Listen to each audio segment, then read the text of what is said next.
Are we in a quorum call? We are. I ask consent it be suspended. Without objection. Thank you.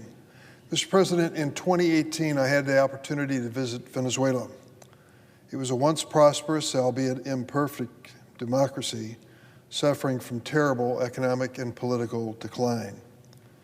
I told then President Maduro that if he rigged the upcoming election, Venezuelans would be even more isolated and endure further unnecessary suffering.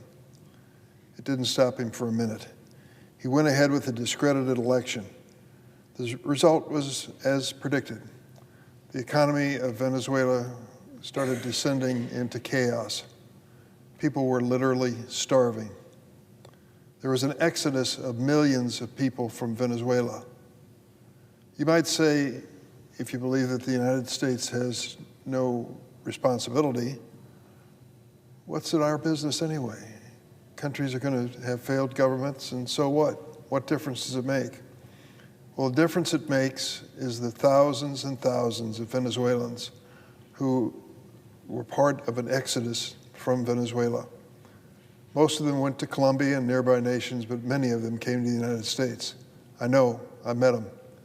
They were the bus people that were sent to Chicago, for example, by the governor of Texas, overwhelmingly Venezuelans.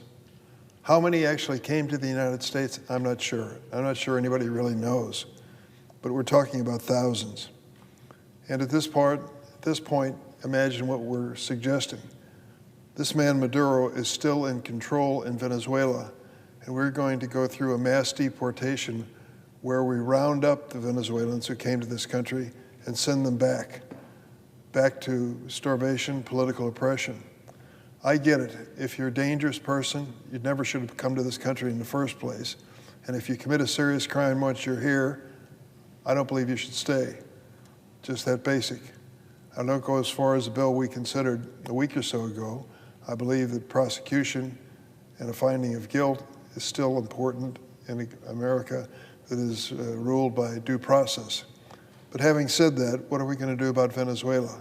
The same man's still there, and there have been not one but two rotten suspect elections in the time since I've been there.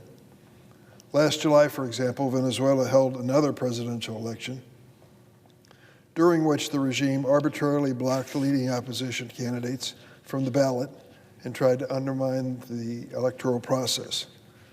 Nonetheless, more than 10 million Venezuelans actually voted, and results meticulously documented by credible election monitors showed a sweeping victory, not for Maduro, the incumbent, but for Edmundo Gonzalez, his opponent. I was glad to see that one of the newly confirmed Secretary of State Rubio's first calls was to President-elect Gonzalez, who actually won the election. Despite his sweeping and clear victory, the Maduro regime has refused to give up the office of presidency and refused to recognize the legitimate election results. The Maduro regime announced that it had won, actually, not true, arbitrarily arrested thousands of opponents, issued an arrest warrant for Gonzalez, which is becoming a common trick by these dictators, and refused to swear him in on Inauguration Day. So today I'm introducing a short bill terminating U.S. petroleum cooperation and related trade with Venezuela until the legitimate results of the election are respected. It's pretty simple. The entrenched regime clings to power using oil revenues, some of them from the United States. Under my bill, that comes to an end. President Trump and Secretary Rubio could also take this step right now without my legislation, but maybe the bill will be a reminder that this is a good idea. Lastly, I appeal to our democratic allies in the region, including the democracies of the Caribbean, to stand resolute in defense of a sweeping and clear vote by their exhausted Venezuelan neighbors. They cannot sit idly by for another 6 years of regime-inflicted suffering and collapse in Venezuela. Mr. President, on a totally unrelated subject, this week 2 Senate committees will hold confirmation hearings for Robert Kennedy Jr., President Trump's nominee to be Secretary for Health and Human Services. Every day, HHS, this major government agency, makes life or death decisions. That agency oversees the Food and Drug Administration to make sure that what we eat is safe, to make sure the drugs that are sold to us are effective and safe as well. The National Institutes of Health is in this agency. It is the premier medical research agency in the world. In the world. Some $40 billion spent each year to find cures, to find new drugs, to move us toward a better America. And the Centers for Disease Control and Prevention. Their job is not as flashy as some, but it's so important. What they do is to make sure that whatever is going around, as they say, doesn't hit our families. We count on them every single day. It's a big job. It requires responsible leadership and honesty to be overseeing an agency that has these critical agencies of government. Now, there may be some certain areas where we agree, such as curbing drug ads or improving the quality of the food supply. And I know Robert Kennedy Jr., and I've worked with him in the past. I can work with him on those issues. But on the fundamentals, the basic question of his leadership is troublesome. Robert F. Kennedy Jr. is dangerously unqualified and entirely irresponsible in his judgment. He embraces quack science and cherry picks information to fulfill his numerous conspiracy theories. His decades-long crusade to spread lies about vaccines is just one example. Let me show you a chart that is pretty explicit, pretty short. Robert Kennedy Jr. There is no vaccine that is safe and effective. This man who wants to head the agency which develops vaccines and monitors their use said there's not a single vaccine that is safe and effective.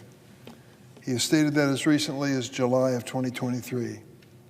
Contrary to scientific fact, he has also said that, quote, "I do believe that autism does come from vaccines." I've heard this theory, and I think about it so many times when I think of my friends and families who are raising autistic children. What a burden, what a responsibility, what an effort they have to put into it to give these young children a chance. And to have this quack theory out there that this has something, their child's problems has something to do with vaccines is cruel. And an outlandish conspiracy manifesto, which he's helped to publish and wrote the foreword for, entitled Cause Unknown. Here's the book. It attempted to link COVID-19 vaccination and deaths in young kids. I'm going to put this up here. It's a picture of the cover of this book with a foreword written by Robert F. Kennedy Jr., who's up for approval as part of the Trump cabinet, head of the HHS. The book's cover has a picture of a young man whose name is Braden Fahey. The only problem, this book, which is called Cause Unknown, The Epidemic of Sudden Deaths, and talks about COVID vaccine, Braden never received a COVID vaccine. This poor little boy died at a football practice due to a malformed blood vessel in his brain, and the book included his photo without the knowledge or consent of his parents, the height of irresponsibility. Mr. Kennedy pushes facts aside when he wants to tell us about his agenda. The Hippocratic Oath for doctors states, "First, do no harm." But I am fearful that if we put Robert F. Kennedy Jr. in charge of our nation's health, innocent children will die. It's no secret what he would do. Mr. Kennedy himself petitioned the FDA to rescind authorization of all COVID vaccines in 2021. And a key associate of his is petitioned to remove the polio vaccine. Look over here to the pages we have in the Senate. I think of my own experience when I was 4 or 5 years younger than them. It was in the 1950s. We knew polio because we saw kids in our classrooms who were here today and in the hospital tomorrow. They contracted polio. It could be deadly. It could be crippling. It could affect you for the rest of your life. We knew this thing called an iron lung. It looked like a big vat, a big white vat, and the head sticking out at the end of it was this young person who had contracted polio. This iron lung was helping these young kids to breathe and stay alive. We lived in dread of the possibility of coming down with polio. I remember talking about it when I was a little kid. How do you get polio? Nobody knew. And then the day came when Dr. Jonas Salk, developed a vaccine that was going to protect us from coming down with polio. Later on, Dr. Sabin developed an oral version of the vaccine, which we kids liked a lot more. But the bottom line was, in my lifetime, in my childhood, we stopped polio in the United States. It was a vaccine that worked over and over and over again and millions of times over again. It worked. In 1952, polio paralyzed more than 21,000 Americans and killed more than 3,000. But thanks to researcher Jonas Salk, the vaccine discovered and studied among 1.3 million children. They did testing of thousands of kids across the United States before they injected all of us, and it was proven safe. The last case of wild polio found in the United States was 1979. That's over 40 years ago. Robert F. Kennedy Jr. has spread conspiracy theories to discourage uptake of the measles vaccine, for example, including traveling to Samoa to spread lies about its safety, fueling an outbreak that took 80 lives in Samoa. Before the measles vaccine, 48,000 people were hospitalized each year in the United States, with thousands experiencing life-threatening brain swelling. By 2000, measles was officially declared eliminated because of vaccines. Mr. Kennedy's dangerous anti-science views don't stop with these obvious plus vaccines that have helped America. He has also targeted the fluoride in drinking water. We have been adding tiny bits of fluoride in our drinking water for over 70 years in the United States. We have tested it every way you can imagine, as we should, to make sure that it is safe for all of us to drink. And the tests come back suggesting it has always proven its safety. Why do we do it? It reduces cavities in teeth dramatically. And a little bit of fluoride can go a long way in that regard. I will tell you, it has changed dentistry since I was a kid. Going to the dentist used to be a not very welcome adventure, and kids went regularly with cavities galore. I was one of them. But the fluoride in water has changed things for my own children and grandchildren. It's safe and it helps.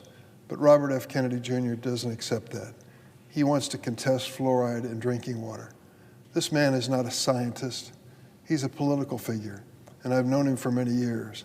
He has no special knowledge or authority when it comes to these issues, and sadly buys into a myriad of conspiracy theories. Let's be clear, there is no evidence that current recommended levels of fluoride cause any harm. On the flip side, it's been established, as I said, for over 7 decades that it helps prevent cavities and dental surgeries in children. God forbid we ever encounter another pandemic or infectious disease threat. Do you really want this vaccine denier, Robert Kennedy Jr., at the helm? I issue a challenge to my 99 Senate colleagues. Go ask your local children's hospital if they think this nominee, Robert F. Kennedy Jr., would help or harm the way they work to treat our children. I know what the answer is going to be. The United States Senate is better than this. I urge my colleagues to think twice for voting for this irresponsible nominee. The impact on the public health of America could be devastating, and we've got to accept the responsibility that this is the wrong nominee for this critical agency. Mr. President, I yield the floor. Suggest the absence of quorum. The clerk will call the roll. Ms. Also Brooks.